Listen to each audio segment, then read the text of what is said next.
Cedar Point is widely believed to be the best amusement park in the country by most coaster enthusiasts. This park is often compared to Six Flags Magic Mountain or even the nearby Kings Island as a test to its greatness.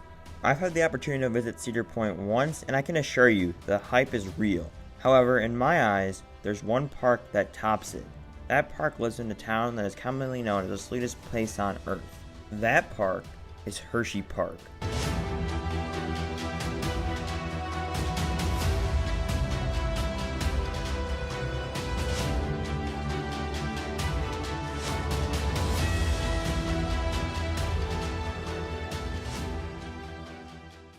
That's right, I think Hersheypark is better than Cedar Point. Today I'll be breaking down everything I love about this park and why I consider it to be my favorite park to date. Before we get into that, there's a few things I need to address in order for you to properly understand my take.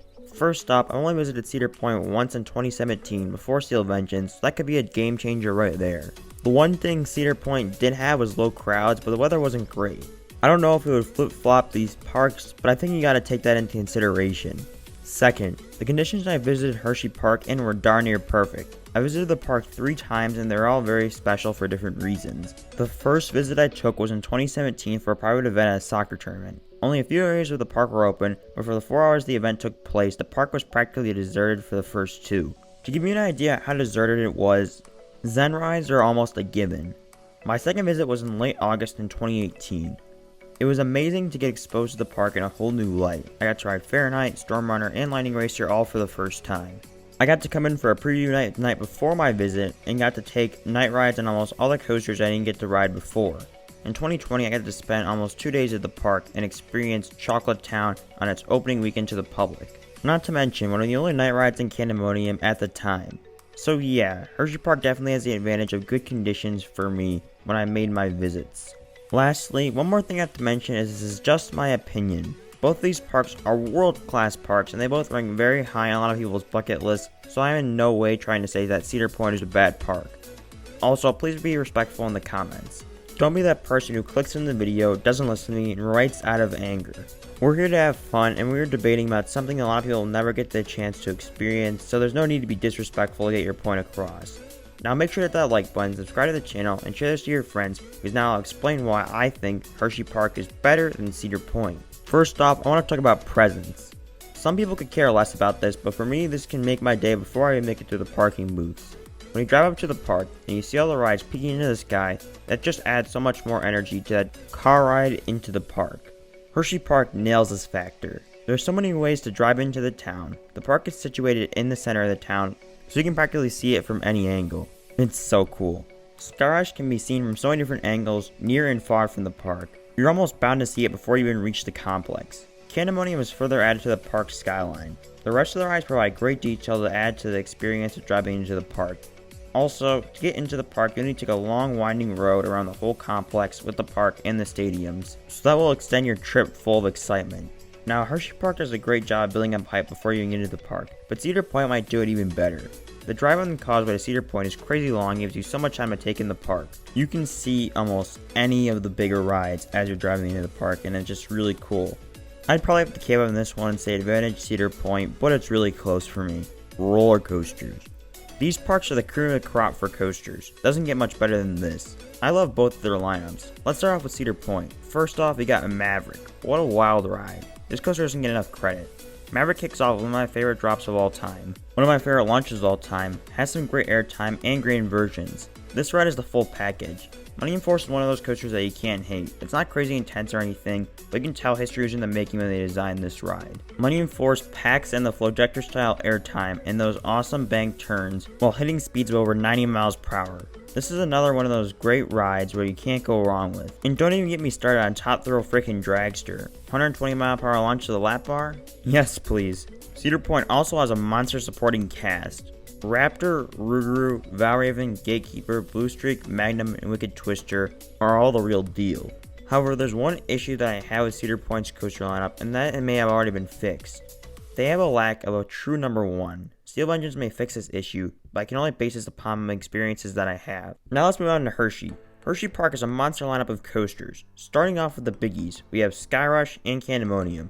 Skyrush is one of the most beloved hypers of all time. It's very polarizing, but this coaster might have the best drop and strongest airtime out of any coaster in the world. Candemonium is a great B&M hyper that gives nice contrast between the two rides. Even though it may be closed, we can't forget about Stormrunner. Some say Stormrunner is the happy medium between Maverick and Top Thrill Dragster, and I agree with that, and I think it's done in the best possible way.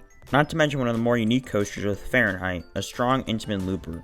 Hersheypark is a monster supporting lineup with Great Bear, Lightning Racer, and Wildcat. These two parks are no doubt among the best when it comes to coasters, but here's the stats for me.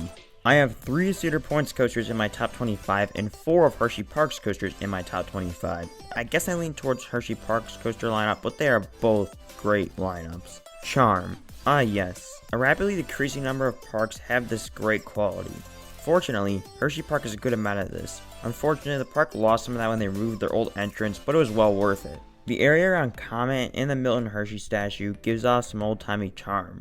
Every section of the park has a distinct feel. The Hollow feels classical because most of the coasters there are older, other than Skyrush of course. Pioneer Frontier nails the subtle western theme with all the trees in the wooded area. Midway America feels exactly what you think it would feel like, and Chocolate Town is a nice modern feeling section. Founder's Way is pretty cool with all the classical rides there and the Milton Hershey statue, and Kissing Tower Hill is pretty cool as well. Hersheypark's areas just work and it gives the park a really good, charming feeling. Cedar Point, on the other hand, doesn't have all that much in terms of areas and charm. I love Frontier Town and the Wild West feel, but the rest of the park doesn't have much to offer. There are bits and pieces here like the carousel and Blue Streak, but it kind of feels like a generic Cedar Fair park. There's nothing wrong with that at all, but I just think Hersheypark does a much better job at charm than Cedar Point does. Next up, I want to talk about some smaller things that make these parks great. Starting off with the appearance. Cedar Point is like the world's largest McDonald's of the Cedar Fair parks in terms of upkeep. This park is maintained to the max. I love the flowers, colors, and just the overall look of the park. The operations are top notch as well, however I did have to deal with one train ops on some of the coasters like Iron Dragon, but that was understandable since there weren't that many people at the park the days I was there. Hersheypark is no slouch either. The appearance helps to maintain the charm that I mentioned earlier. Every area is done to help fit the theming and feel of the area. The park also has great operations. They slipped a bit in 2020, but they'll be exempt from any criticism because I went on opening weekend with COVID restrictions, so they think they've earned themselves a pass. Now let's stay at Hershey for a minute and I'll talk about some of the details I love about this park. For one, the food is pretty dang good. Definitely not the best park food I've ever had, but you gotta appreciate a king-size shake for what it is. Just look at that thing. Next I want to give some love to the Hershey's Triple Towers. These rides don't get a whole lot of love that I think they should get. The modern S&S drop towers are pretty solid, and I think it even beats out Power Tower at Cedar Point, even though it is much taller than any of their towers. Another thing that Hersheypark does great is having a dark ride in and outside of the park. Reese's Extreme Cup Challenge is the park's primary dark ride, but outside of the park at Chocolate World, you can experience another great dark ride for free. Another thing you gotta love is the longer operating season for Hersheypark.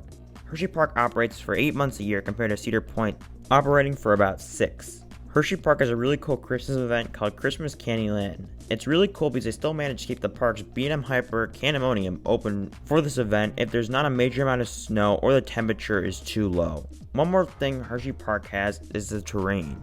This park really uses Pennsylvania's hills to its advantage. The park has a few terrain coasters including Super Duper Looper and Great Bear that make the most of the terrain. In fact, that whole area of the park is so compact and hilly so you can get so many cool photo and video opportunities. Now one of my favorite things about Hersheypark isn't even something to do with the park itself, it's actually in the area around the park. The Hershey area is so cool. It's got so much energy centered around the park and it only seems to be improving. The Hershey complex itself makes the park so cool. I can only imagine how hyped this place is when there's something going on in one of the stadiums.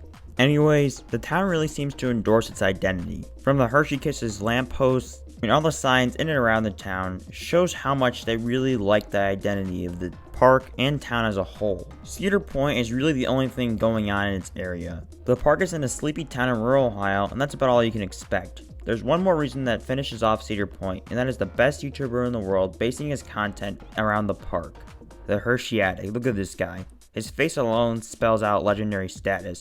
But seriously guys, go subscribe to him. He's a great guy with some great content. Now that I ran through my reasoning for preferring Hersheypark to Cedar Point, I like to say a couple things. So is Hersheypark, on paper, better than Cedar Point? Probably not, but the stats on paper don't always tell the truth, at least for me. Maybe if I went to Cedar Point on a more lively day, I'd prefer it to Hersheypark, but for now, my experiences dictate my opinion. Now, with that being said, this is just an opinion. There's no facts to back this up, so you can't really say I'm wrong, so please don't do that.